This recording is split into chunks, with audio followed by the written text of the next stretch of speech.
Ladies and gentlemen, welcome to episode 8 of the Long Take Podcast by VFX Studios. Some of these films have used 20 different VFX studios to get, because they got like 5,000 shots, VFX shots, and I don't know. I mean, I feel like practical can make a comeback.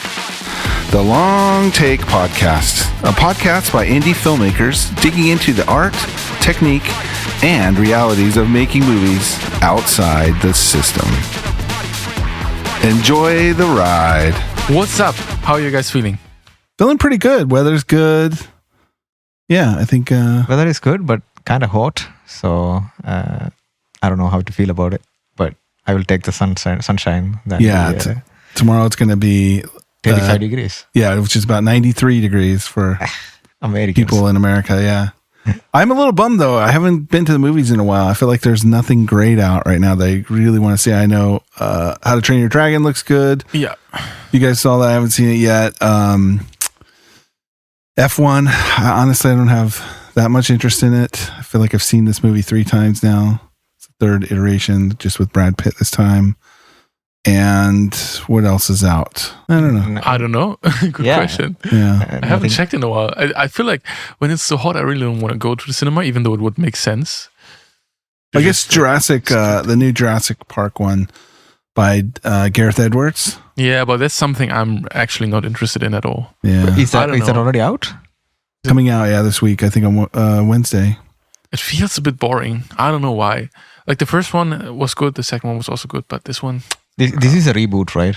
I don't know if it's a reboot, but I think Spielberg tapped Gareth Edwards to do it, and Gareth shot on film, which traditionally, in The Creator, he used FX3.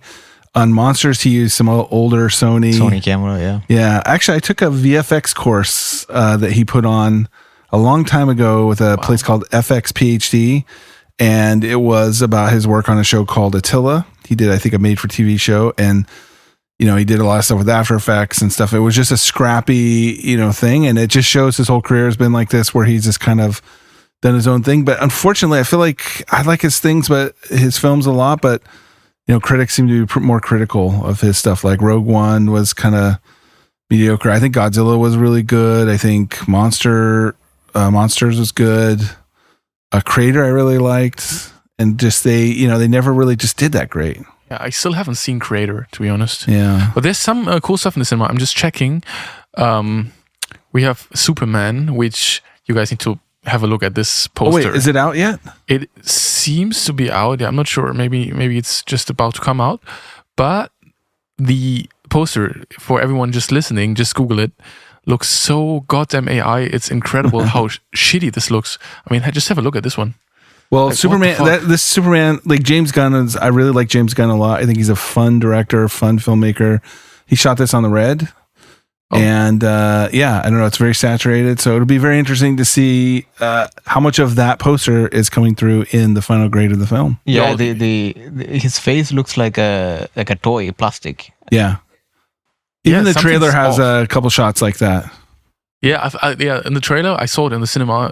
I don't know, what did we watch last? I'm not sure. How to Train Your Dragon, probably. Probably How to Train Your Dragon, yeah. And I just saw the trailer and I was pretty underwhelmed. Yeah. It just looks so CGI. It's basically everything we don't want at the moment, I feel like. And I'm not against CGI at all. I like these films usually, but that felt a bit, I don't know, a bit weird. Yeah.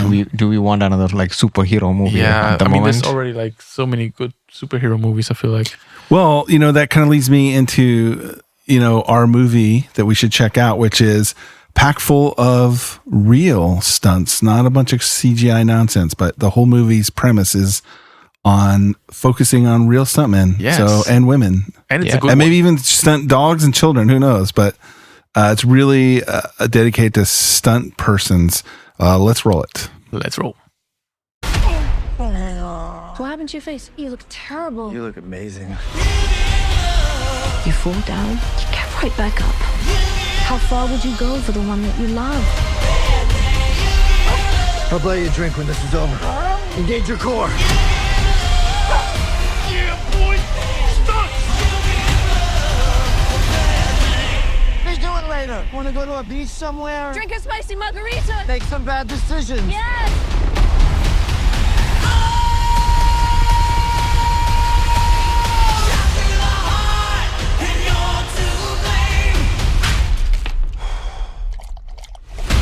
And with Ryan Gosling and Emily Blunt, we are getting into our discussion about this amazing film, in my opinion. I really loved it. It's such a cool concept. It's very unique. To be honest, when I saw the trailer for the first time, I was like, I'm not sure if I want to watch it. And then someone, I think Chris, you dragged me into it. And in the end, it was one of the coolest films of last year. I really enjoyed watching it. Super entertaining. A lot of weird shit going on. He's like jumping from bridges in front of skyscrapers. And I don't know. It's just, in a sense, it was very entertaining. And also, it's a remake of an old TV show. I don't know how that TV show looked, but didn't know that. I actually used to watch that TV show. Yeah, really? Yeah. Back in the day, like when it actually aired. Yeah. Oh, okay. Or I don't know if it's reruns at the time, but yeah. Was it similar definitely to this? Was it similar to this movie? I mean, it had a similar concept. I mean, obviously the movie was way over the top, but I just love this movie. I mean, this movie is fun. And how often do you go to a theater and see just a fun, entertaining action movie and dedicated to actual stunt people? So they tried to avoid CGI as much as they could. They did a lot of practical stuff. It's really an ode to stunt people that have no recognition, really. There is no Academy Award for the best stunt. Maybe that's a good thing. Not that they don't get recognized, but maybe it'll push stunt people to do more reckless and dangerous stuff in order to get an award. But I will say it's a refresh to see actual stunts, things that you could tell that kind of looks like real. The explosions, the car rollovers. It's kind of fun to see that again because you kind of get so, used to CGI that you start to really think that looks real. But then when you see it for real, it comes back to you that, this definitely looks real. I remember watching some behind the scenes of this movie, and I was surprised how much is actually real. Like that, I think even the dragging scene where they're on the container is like partially real. And I was like, holy shit, that's another level of... They had a container like attached to this stunt vehicle, and like, I don't think it was like dragging it. Yeah, it wasn't. As in, like, but it was short kind of dangerous. With that. It was not short in front of a green screen. Yeah, I think it's super cool, the stunts and stuff they did. I wonder if today, if practical stuff is maybe less expensive. It seems like there's so much manpower behind VFX these days, and whenever you go see the end credits of a movie like Avengers, it's thousands and thousands of people, and the credit rolls forever.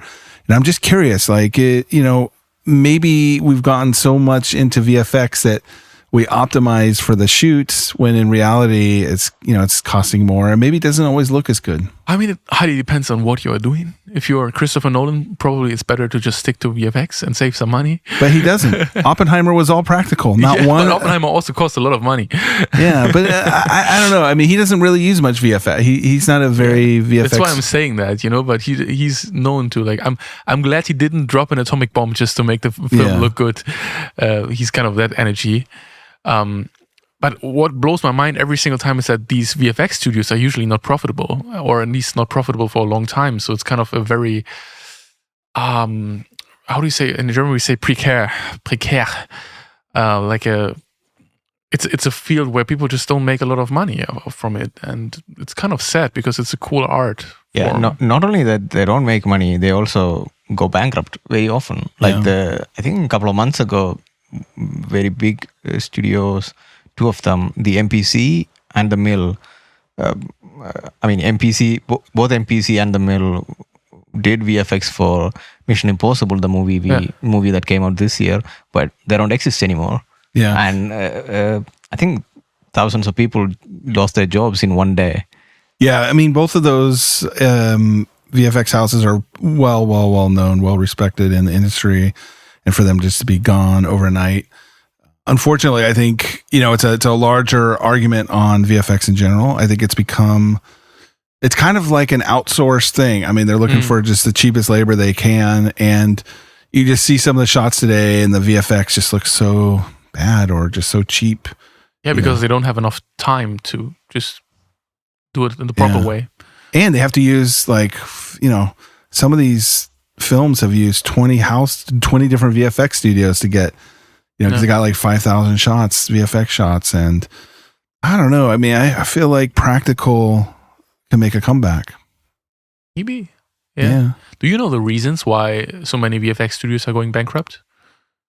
I don't know. I think maybe it's just very competitive landscape, and maybe the bidding process, the studios have so much power over them that's like, hey, we're going to do, you want to work on all 5 Avengers? Well, maybe you have to give a good deal now. I don't know. It's hard to say. I have a good friend in VFX. We should bring him on. He's worked on, a bunch of Marvel movies and stuff. And I think it would be great to hear his take on it. I think AI is a big thing too. After the writer's strike and all this stuff, I think it's just the whole industry got really just slammed and hasn't really fully recovered. Even this, cinemas haven't really fully recovered since COVID and the writer's strike. And I think it's just getting to the point where there's a reset that needs to happen. And, And in general, the business of doing VFX in these big movies is that you don't get paid by hour.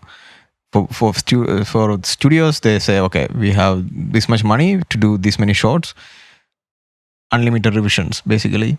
So what happens is you do the shot, you deliver it, and then they're like, okay, we don't like it, redo it. So you go through your profit and you end up making no money, because it's not like you spend 50 hours or 100 hours or 200 hours, you get paid the same.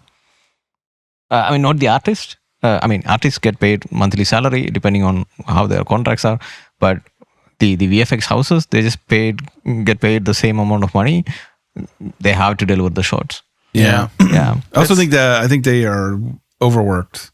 VFX artists are typically slave labor. They're overworked. Yeah. And there is a famous incident where, like we were talking about Life of Pi earlier, the studio that did the tiger and all the shots in the boat, amazing work, creature work, which is one of the most difficult things to make happen. Like making some creature come alive. The animation is super nice. The compositing is really good. It's really visually very stunning.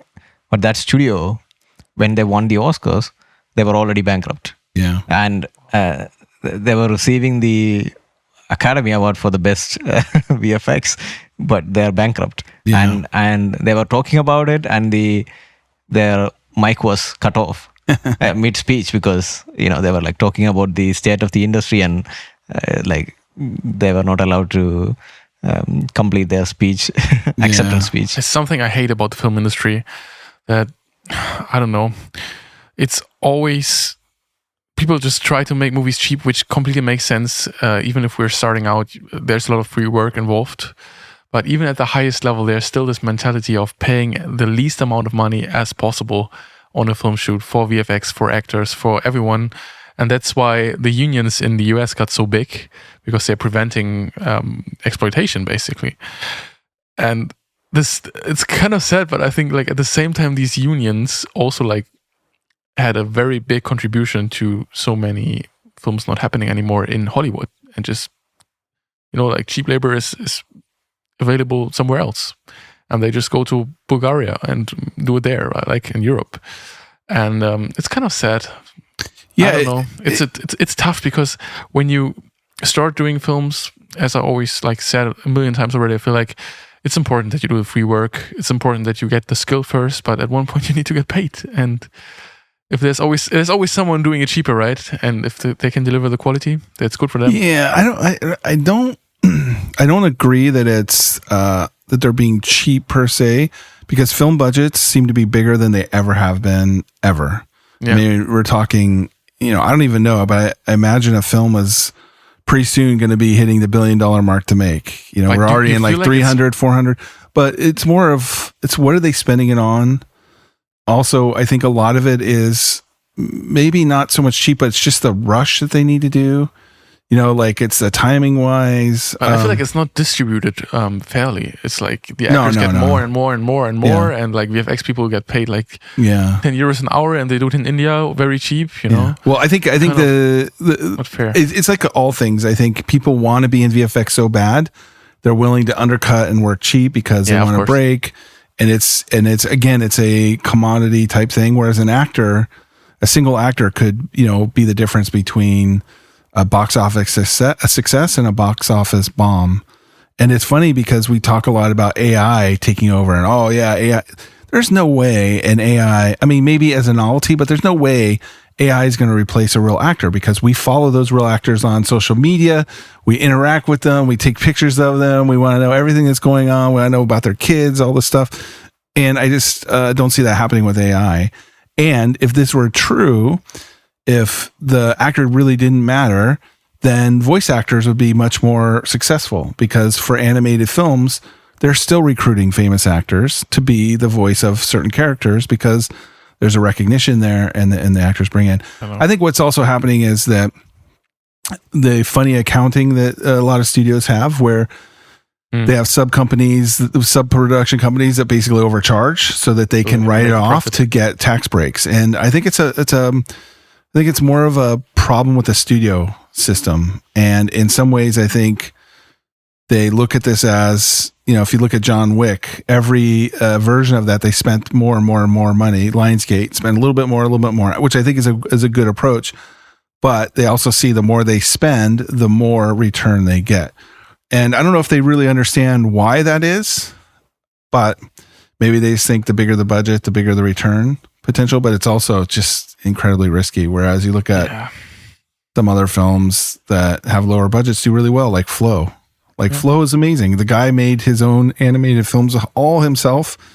He got to a 20-person team and made, an Academy Award-winning animated feature that's amazing. And he did it in Blender, which is free. He just kind of, I think there's the mentality in Hollywood that if we have the money, let's just spend it all. Or it's not a scrappy, like indies are very scrappy, but what are they missing that Hollywood, has? Maybe it's the marketing budgets or something. I don't know. But I think things are changing quite a bit. I think marketing makes sense, but also, like, as we're talking about it, even Fall Guy is not profitable yet.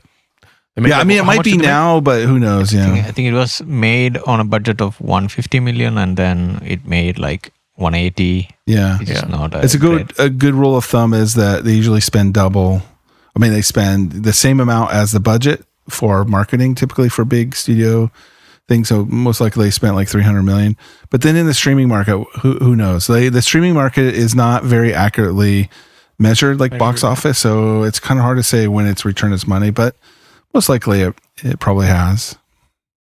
Yeah. I mean, but it's not like How to Train Your Dragon, which made like 300 million in 2 weekends, which is absolutely insane for like a remake. Also, you look at Lilo and Stitch, which is the live action remake, and it made a ton of money. I kind of hate that, because that means that next year there will be like a lot of remakes. I don't know. It's trends. But I will say one thing that's always been worrying me as, we're approaching our own first feature. Is there an appetite for Gen Z and Gen Alpha to go to the movies? And we've been thinking, no, nobody wants to go to the movies. But I just saw the latest Stephen Fellows newsletter. They did a bunch of stuff where they interviewed a lot of cinemas and, tried to determine they interviewed they partnered with some other data analysis and interviewed theater goers and stuff. And basically it's like 72% of, current, whatever the population they sampled thinks that the movie experience is better. They'd much rather go to the cinema to watch films. And then when you look at the millennial and the Gen Z, primarily Gen Z, I think, they want an experience. So they're more inclined to go with the themed popcorn boxes or the themed, drink cups, and just more of an event. And so I think that means that these theaters have to change. And also theaters are starting to look at considering changing the rules around mobile phone usage during a movie and things like that to adapt. So I think my takeaway from that, and you should check out Stephen Fellows, which is usually linked in the show notes, just great data analytics. But what my takeaway is that it's not dire like I thought it was. I think good content is going to get seen, and people are going to like going to the movies when it makes sense. I think the movie theaters are really expensive. That's a big complaint, is the expense is quite high. It's actually, since COVID, it's already jumped 25%. The cost of a ticket's gone up by 25%, which is a lot in just 2 years or whatever. Not to mention the cost of other things that you would buy there. Yeah. Like popcorn or drinks. But was there a breakdown on like what kind of movies these Gen Z they didn't do as much. Basically the two big things is action and comedy are the two biggest draws that people want to see, which I think, according to this film that we just watched, is, it makes sense. Like, most people love good action movie. It's a good feel good. And I think, people like to see those. I think they can be very expensive if not done right, but then they could also be very cheap if you look at, Asian films and things like that. Like, action's been around for a long time, and, it could be very cost effective and, high rewarding. Comedy, I think, is also something that we don't see that much right now. I feel like the romantic comedy has kind of died. I don't see that many romantic comedies, but, there was a time, during the 90s and 2000s where romantic comedy was quite common. Yeah, it just got a bit repetitive. There are some very good films, but they're all the same, I feel like. Yeah. And then the other thing that I don't see much anymore, I'm very interested in what is the Gen Z's coming of age. Like, there's 8th grade, there's all these shows that came out, but I don't think they did great in the theater. Meanwhile, like, if you look back in the day, like John Hughes, Breakfast Club, Pretty in Pink, those movies just crushed it. But wasn't like Sex Education a really, really good series on Netflix? Yeah, but I'm just talking like what gets people in the theater, And so, and for me, I love sci-fi, so it's just like I love to go to see a theater and see a great sci-fi movie on a big screen. But I don't know. I think there's a lot to be. But my takeaway is, again, it's not the end of the world with theaters, which is my thing, because I love going to theater. To me, it's a very good escape. Me too, but I can fully relate with this fact that Gen Z prefers events. I feel like sometimes it would be cool if there would be less screenings of a film, and therefore it's completely full, because it makes a difference if you're like the only 2 persons in the cinema, or if the cinema is completely full, or if you go to a film festival, which I've done in Berlin. I was at a fantasy film festival like 2 years ago or 3 years, I don't know. And it's just different when like every single film is completely booked out. It feels like a special event. It feels like you are almost at a party in a club or something like that. Yeah. There's usually some interesting things left and right. There's a musician playing. There is, even if it's a survey, like it's just interesting stuff which you can consume. And these all around experiences, I can fully relate with that. It's just cool. And that makes me very happy to see, because I think we were thinking about with our first feature film how we can market it, and maybe we make like exclusive screenings in a city and then go from local to a wider audience, and then maybe go to Europe level, and then I don't know, distribute it in the US with like special screenings.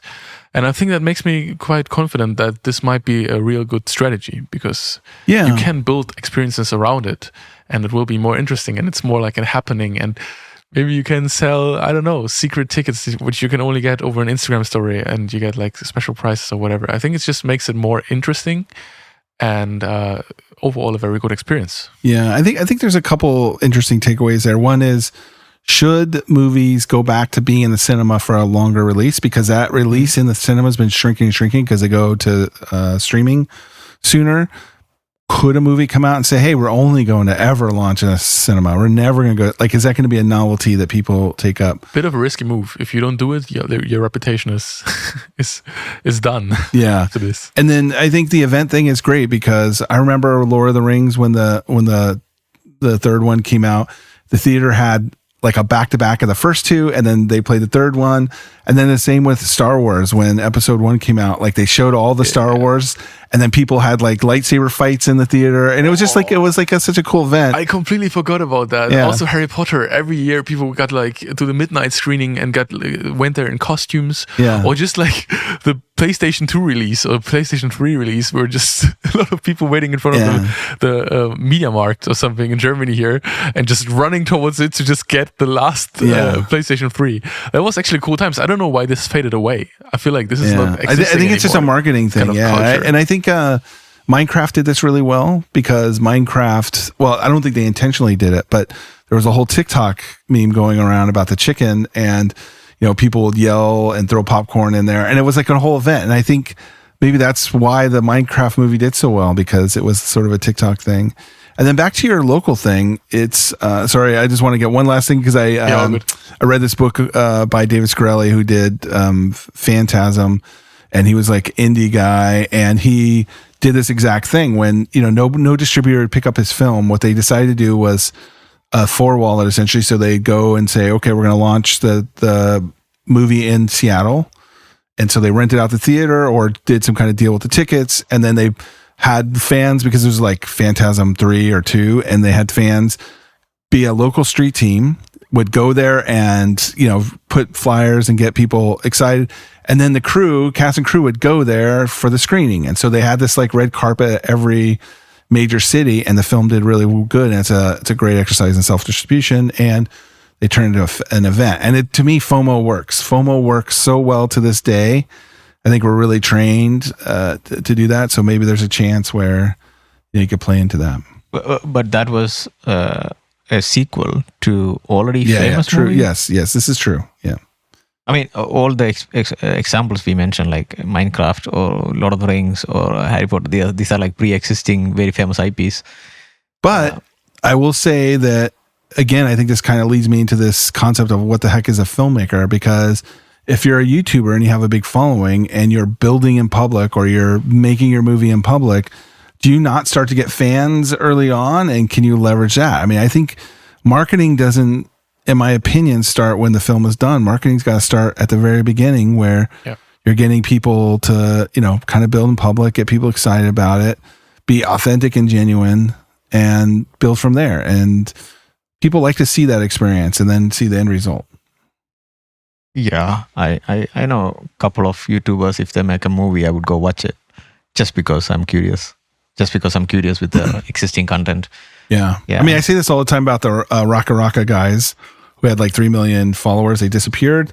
They made Talk to Me, which is a horror film that was picked up by A24. They also got a gig to do another horror film that just came out. And so they're making it, and their fan base loves them. They're really quirky, interesting guys. So whenever they're on interviews, it's great to watch them. So yeah, I think that's the new model. And these studios, it's hard for them to do it in an authentic way because they're just big polished companies. But I think maybe things like, Sean Baker and Nora and things like that, they're going to start to get more of an online following because they're accessible and things like that. Yeah. I was on Reddit the other day when I recently on my YouTube channel, I released a video about Nosferatu. And it took me ages to find the behind the scenes. I wanted to do this video like 4 months ago, and there was no behind the scenes available yet. And while I was researching for this behind the scenes, I found that Robert Eggers has like a subthread where he's actually active and he's engaging with his following. And it's so cool that these days you have access to these directors directly.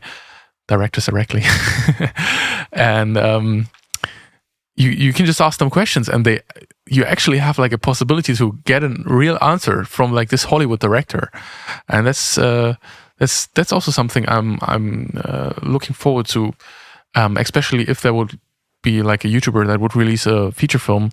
You also go there to see this person for the first time. You're like a fan, and you can engage with them, and it just feels so true and genuine. It's just nice, and that's the beauty of this social media time. Yeah, I would say it's one great example of where there's no gatekeeping, because you usually have direct access. Yeah.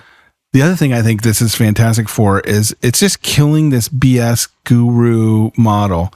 How many screenwriter experts are out there that have never written a screenplay, but supposedly optioned hundreds of them, but it's never been actually produced, but they know what they're talking about? And other filmmakers that are trying to build filmmaker communities, but you have to pay, you have to do this, and it's a networking thing. And, it's just so many gatekeepers that have never done it. And I love the fact that now you have a chance to actually interact, pop a question, get feedback, see these people in real life, see the behind the scenes. And yeah, why do you want to take advice from somebody that's a pretend writer, director, or whatever that doesn't have much to show? Or when you can go right to somebody that you watch this film in the theater and you love it, and you might be able to get a comment or two back from them about something. And so I think it's just good. I mean, in general, I like these communities if there's something behind the person that is like giving you the lesson. Yeah. I think I paid a lot of valuable money in my life for courses which actually improved my skill by a ton.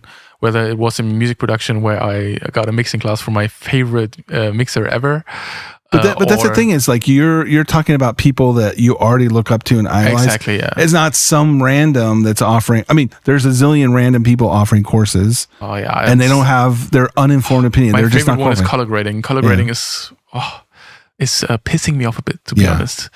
Because people always make like a technical thing out of it, and the more it took me years to realize that color grading is not a technical thing, or at least it's like a technical thing by 10% maximum. The rest is just pure skill. Because every shot is different and it has to be handled differently. Yeah. And if you don't understand the whole concept, then it obviously is not working. But even if you know everything the pros know, you still have to sit down and practice for like 2 years to be a very good color grader. And everyone is selling their LUTs, which is fine. I have some LUTs which I love so much that I'm grateful that these people made them.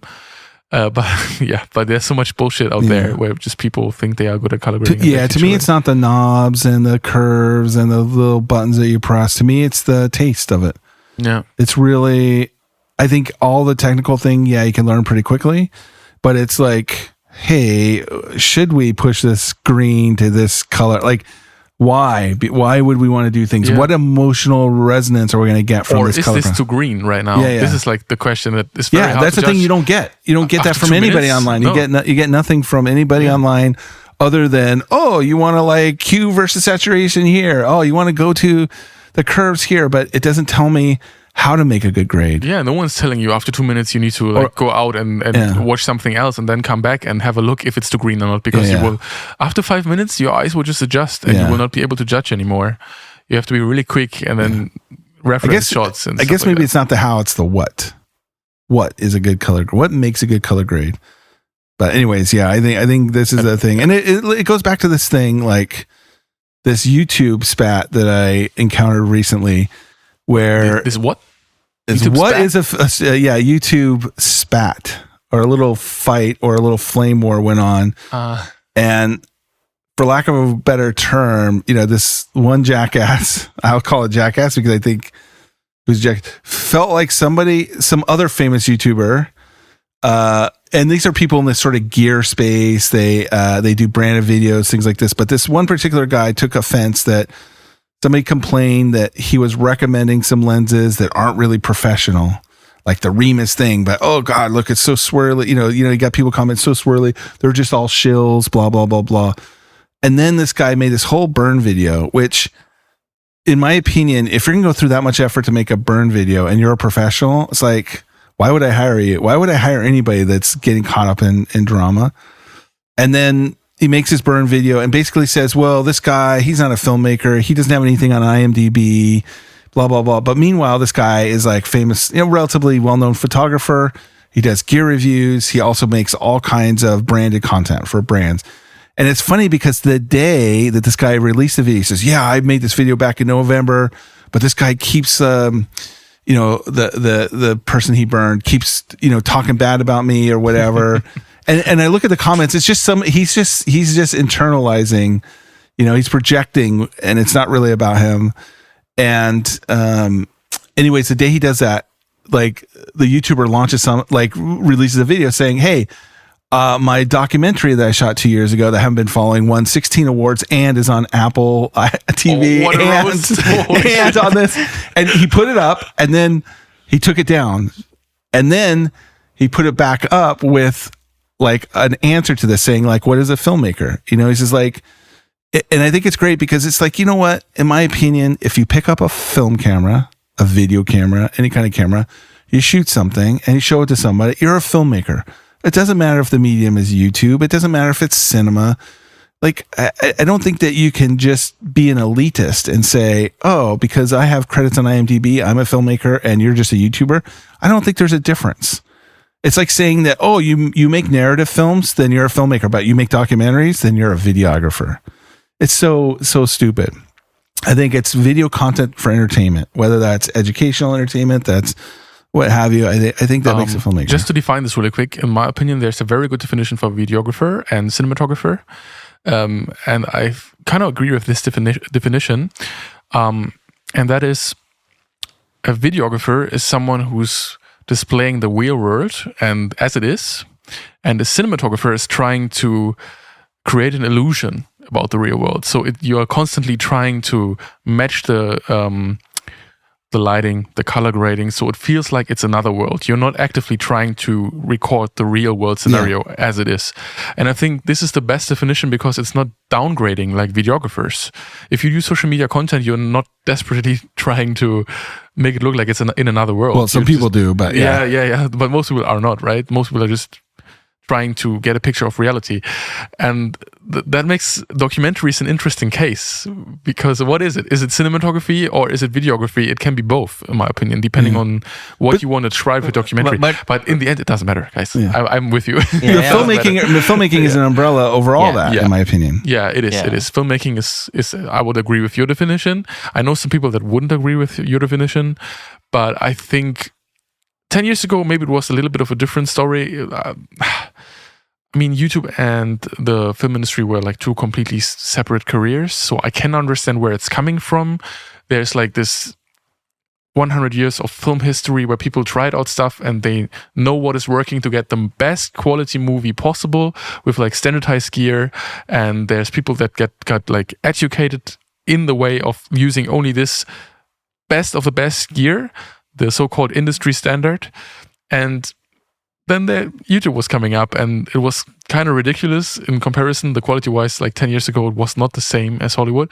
And now I feel like both is like merging together, and people obviously get into clash right now what they should use and what can't be used, because I think also like the Hollywood people get a bit offended by how good the quality actually has gotten and how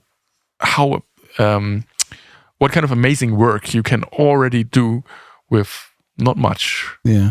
Well, I think Hollywood's scared because if you look at YouTube, the viewership is just freaking insane. I mean, the last video I watched by Mr. Beast, which I don't watch many, but I watched one, it was like 400 million views. Like, when does a TV show get that much within like a day or two? It's just insane, the scale that it has. And I think if you even go back in time, like, were the silent filmmakers saying to the talkies, "Oh, that's not filmmaking. It's blah blah blah. That's now you're in this audio stage. You have to be quiet." Yeah, and then when it transitioned into people going from film to video, where the people that are shooting on film say, "Oh, you're not a filmmaker. You're a videographer," and then it just goes on and on. And the thing is like the media is changing, the formats are changing, tastes and preferences are changing.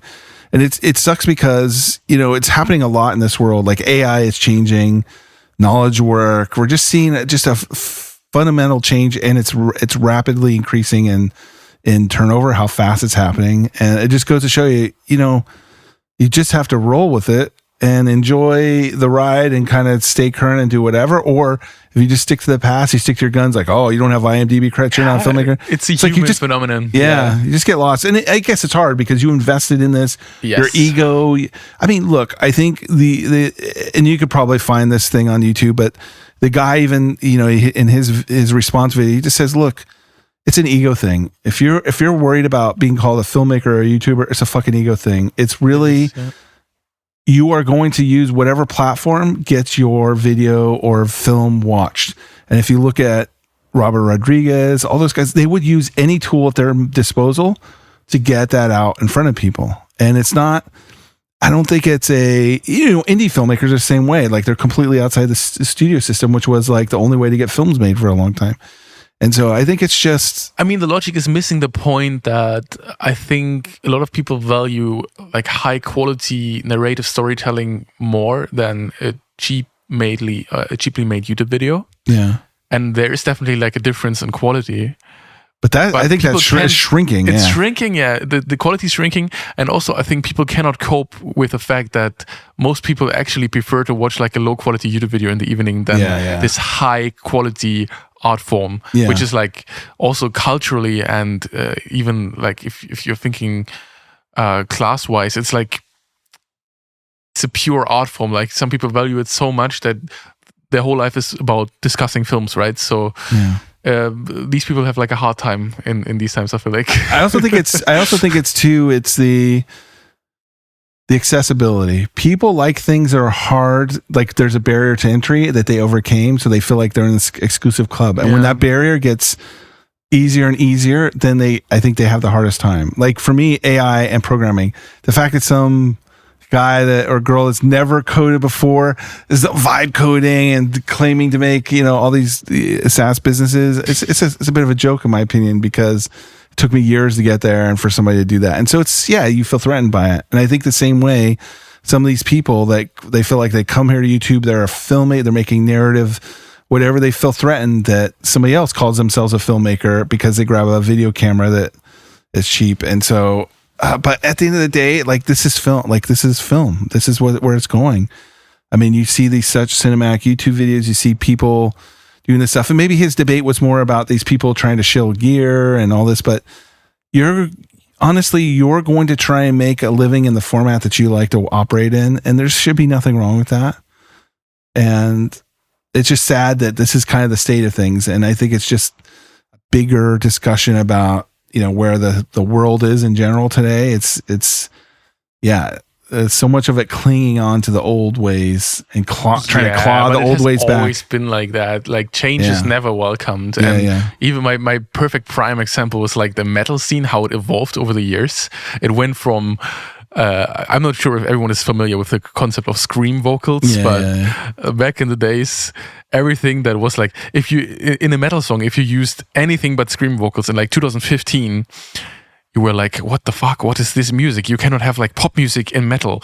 And then 5 years later, like all the bands that used clean vocals early on got huge because they had this interesting thing to show, right? So they were just open for change and they were not elitist, and that's something that I find super annoying. Like, don't be elitist about something. Yeah. It's just, speaking about this debate, this spat, I know the guy who makes the review videos, and I watch his videos because it looks really cool. Yeah. I mean, I have no interest in buying those lenses, but I put them on my second monitor. I watch it because it's like he's I think in California, like he shoots really cool.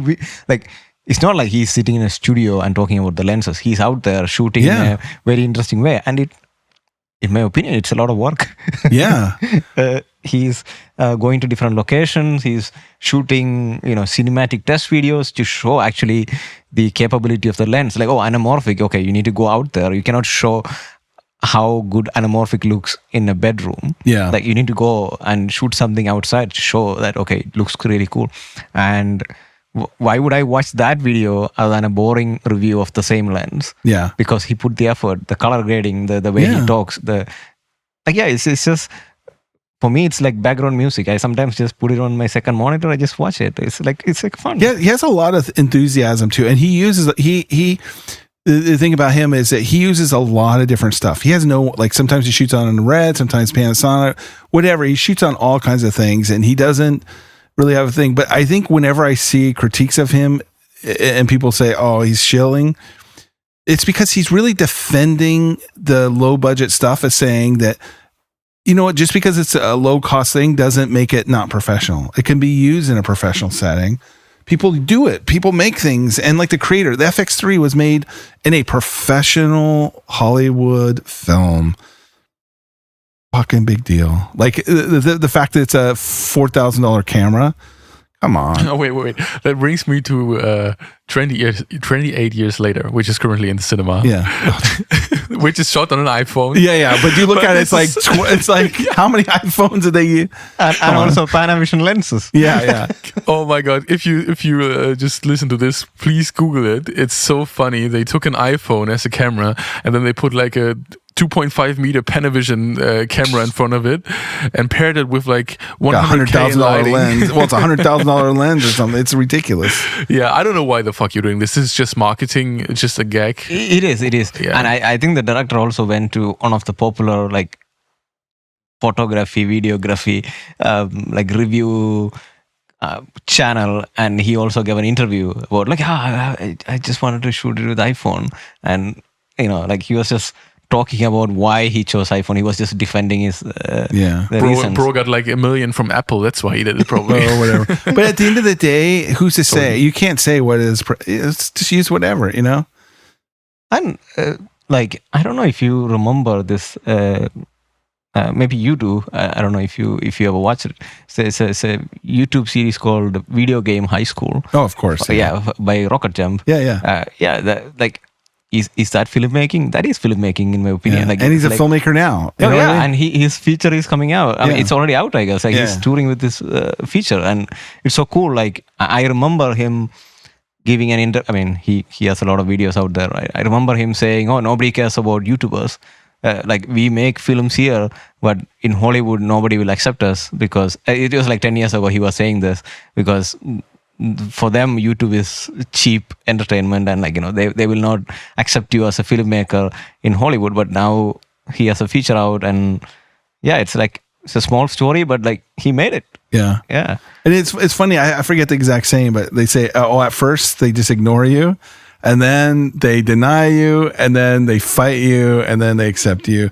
And, Hollywood is already they're already, A24 did a deal with, I forgot the guy's name, but he does this cool... Kane Pixels? Yeah.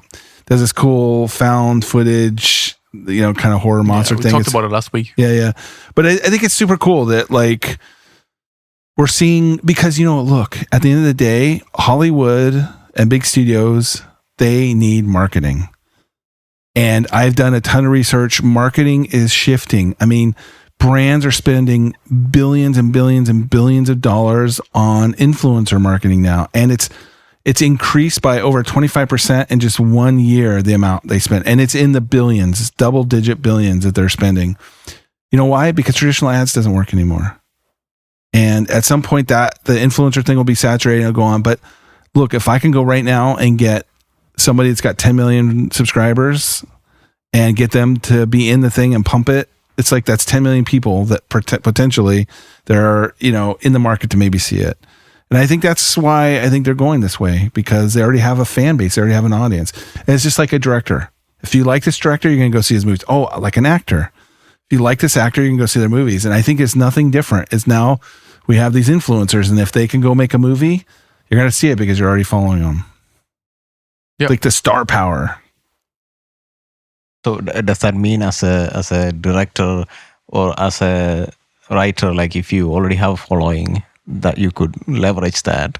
I think that's what happens. I think if you're somewhat successful and people like your films, they go like the Coen brothers or Wes Anderson. Like they all have a style, they have a theme, and they're well known, and people are fans and go see their movies. And I think that's what Hollywood banks on. I mean, look, if I have a bankable actor, like if I have a movie and Tom Cruise is going to be in it, you already know it's going to make some money, right? Well, you're sort of de-risking a lot of stuff. And so I think it's just another avenue. It's another marketing channel for them or PR channel or whatever, but it's just another avenue to get people involved, to have a fan base that will help promote a movie with little upfront cost. Yeah, that like I follow a couple of channels from India, like in my local language. They make like maybe 2 videos a year. These are like maybe 40-minute shorts, but they are very high quality for a YouTube video. Like they have regular actors who act in them, and they are very popular. They have very high following. People love them, but they don't act on anything else. They just put their work on 1 or 2 videos a year. They are high quality comedy videos. Like how much views are we talking? Like 10 million. Wow. 20 million in months. Like it's the quality over quantity approach for sure. Yeah, and they found a formula. Like they know comedy is their thing.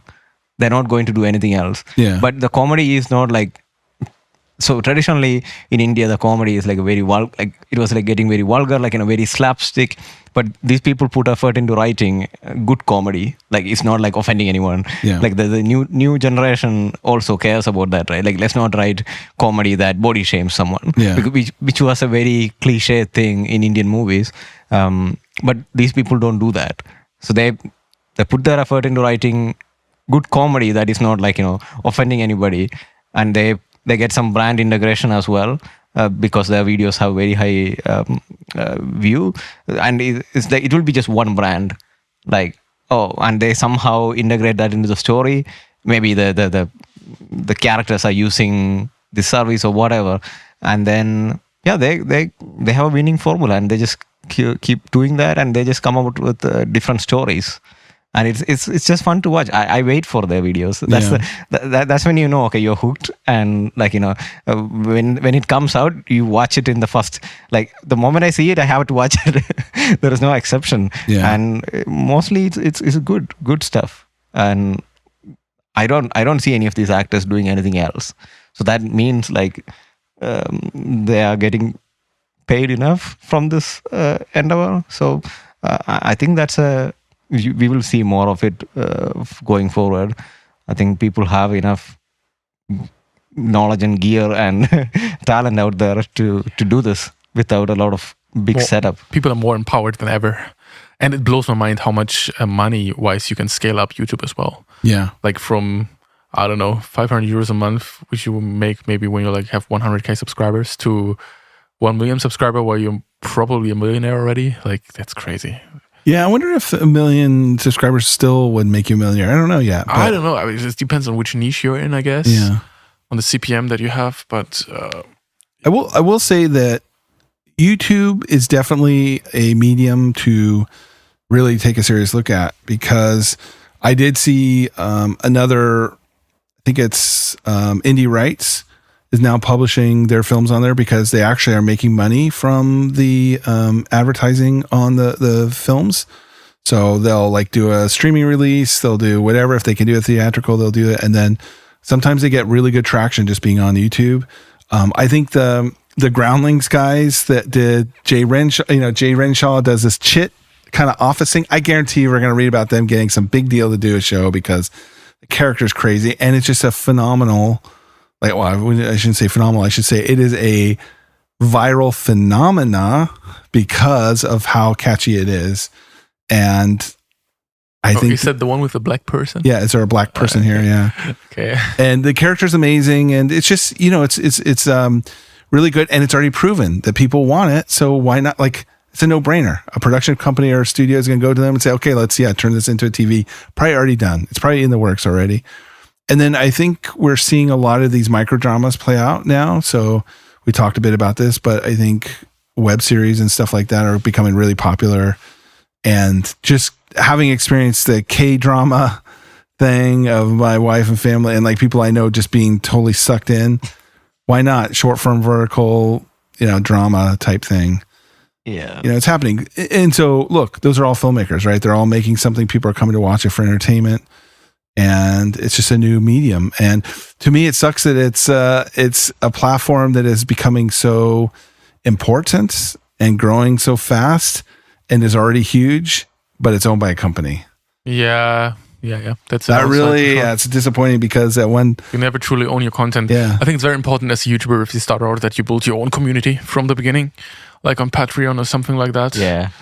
Because if you're banned, your whole life, it's like years of work are just gone in an instant, which is pretty sad. I think a good example of is that Corridor Digital, they have their own platform, and I think it's like €2 per month, something like that.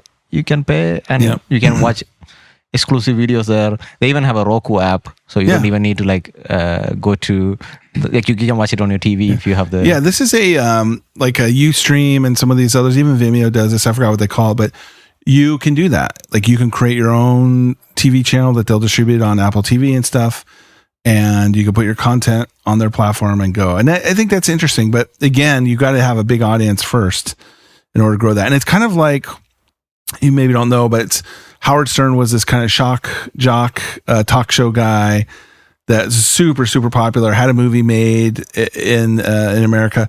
And then he went on XM radio, which is satellite radio. And so he went from the radio, public accessible airwaves, to something you had to pay for. And he made a lot of money, but it's like, it's funny because you don't hear much about him anymore. Like he used to have all these clips all the time about him and all this stuff because anybody can clip it. And so, the question is, if you go on a sort of a platform where there's only your audience, then how do you grow? Whereas you go on a platform like YouTube where, new audience, you can grow your audience, and that's the benefit. But the problem is somebody's making money off of your content. And that's one of the two things I wish were decentralized, which is like a YouTube platform, which are some attempts. It's not great. And Ticketmaster. Yeah, but it's going to take too long. I don't think it's going to happen. I mean, it's just until the process is easier and the incumbents, will fight tooth and nail. But YouTube is a cultural phenomenon. It is, yeah. I mean, also the discovery, I discover new stuff every day, things I didn't even know I liked. So I think that's why I go to YouTube in the first place, because there is a variety of things that being recommended to you. Yeah. I will tell you, I wish there was a more curated thing, because look, the algorithm is designed to increase ad dollars, and I'm not 100% sure it's always aligned with the viewer. Is it really aligned? I don't know. I don't want to watch this, but it makes me angry, so I keep watching it.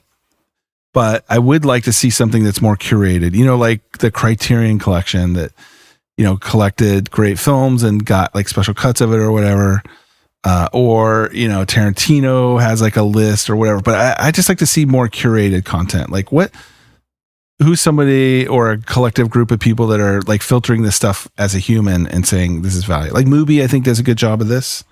MUBI, I think they do a good job of kind of curating stuff for their platform. But yeah, the problem is the algorithm changes. So you might be missing great, valuable stuff that you like, but because it doesn't generate ad dollars. Yeah, what's really sad on YouTube is that for a long time they kind of announced the death of the follower. It doesn't really matter anymore if you subscribe to a person. Unless you watch their videos regularly, they won't show up in your feed, which is a very unfortunate development. Yep.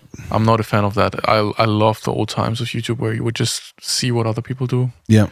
Whatever it is. So that's another thing where I'm a bit sad. I mean, they could implement playlist highlighting, I don't know, famous directors or whatever, and they create a playlist for YouTube. But they have no interest in that because everything works perfectly for them. So yeah, for them, it's all ad dollars. I mean, the algorithm's tuned to maximize revenue, and it's unfortunate that there are some great films that appeal to a small portion, but the small portion of people love it so strongly.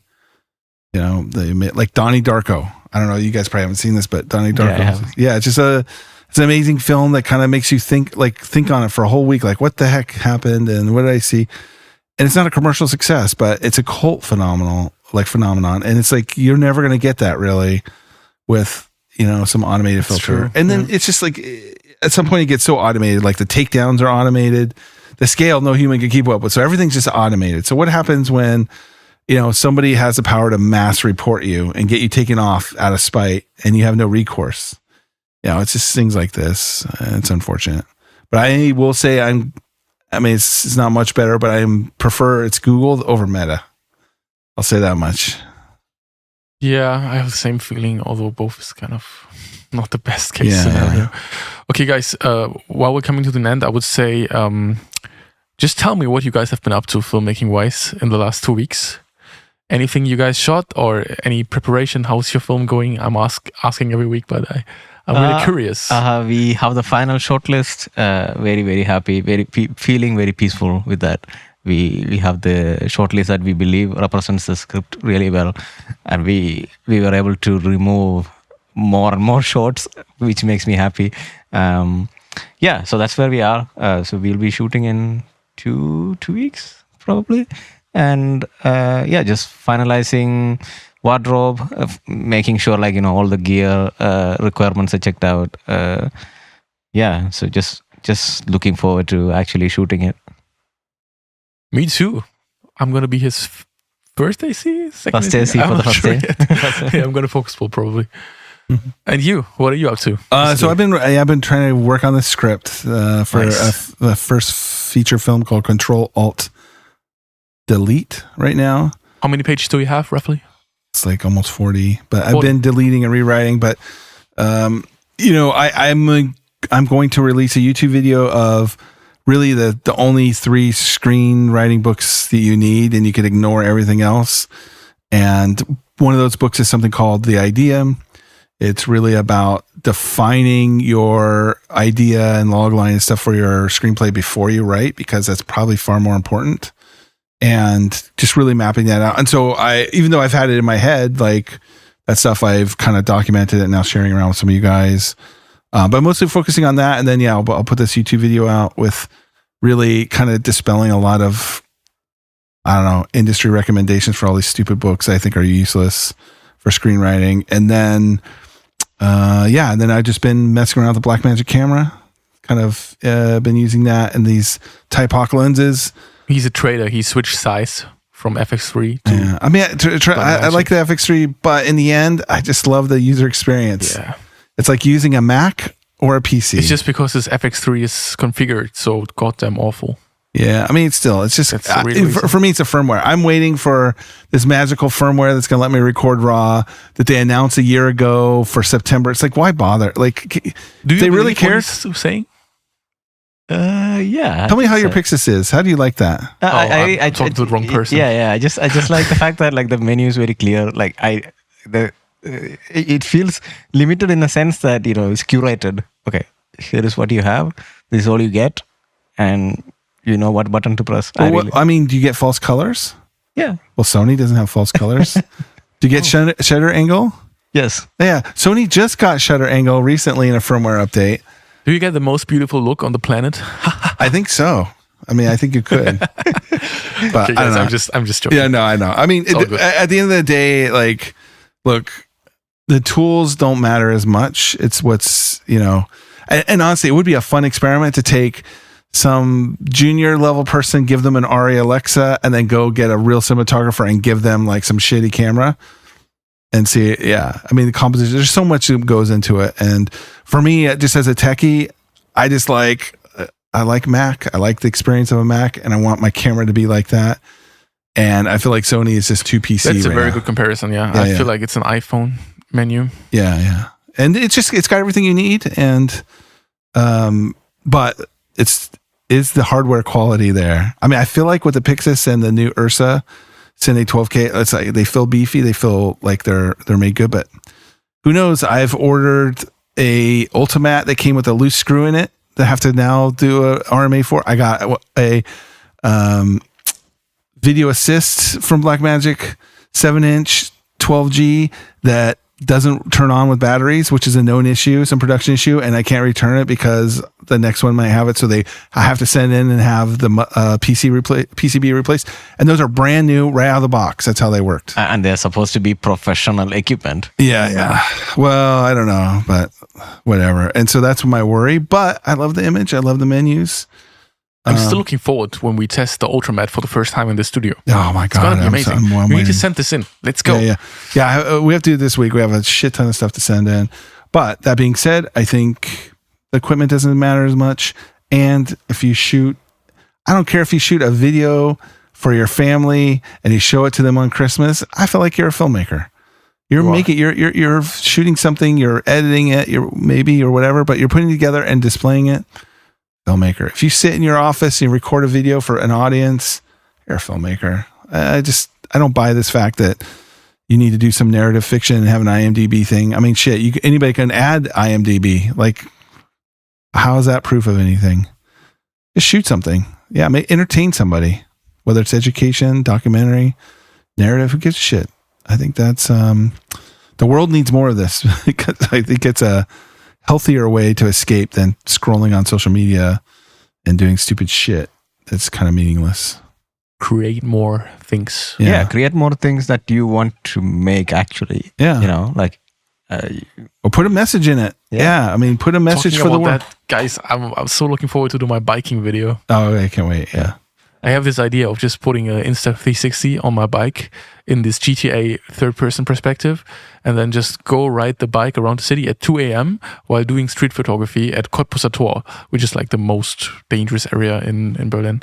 So I'm so looking forward. I have a fire inside myself. So this is going to be a... Oh, this whole time I thought you were working on the bike commercial. This is your own bike video. No, this is my own baby. Ah, okay. It's a fun project that keeps my passion going.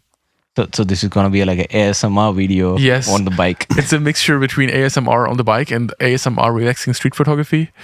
And it's something I wanted to do this crossover for a long time already, to be honest. Nice. Well, I can't wait. Yeah. I'm sure it's going to be epic. It's going to be epic 40 minutes of you, which something you can watch before you go to sleep. Yeah. You can put some binaural beats Yeah, if you have a binaural bike mic, put it in front of the bike as well, like, you know. Yeah, so, I so can you do get that. 3D audio as well. I also want data if possible. Like, I need to see how I can data. It would be nice if it would display like the live speed and weather conditions and shit like that. So it gets like completely ASMR, so you can actually fall asleep, and ideally it repeats and repeats and repeats because I need watch time on my YouTube channel.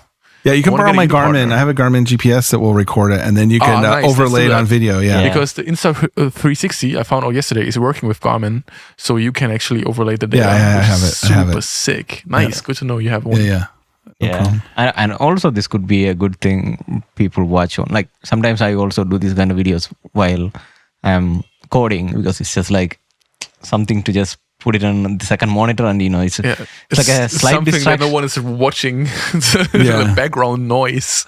Yeah. Modern filmmaking. People watching films that they don't watch. Nice.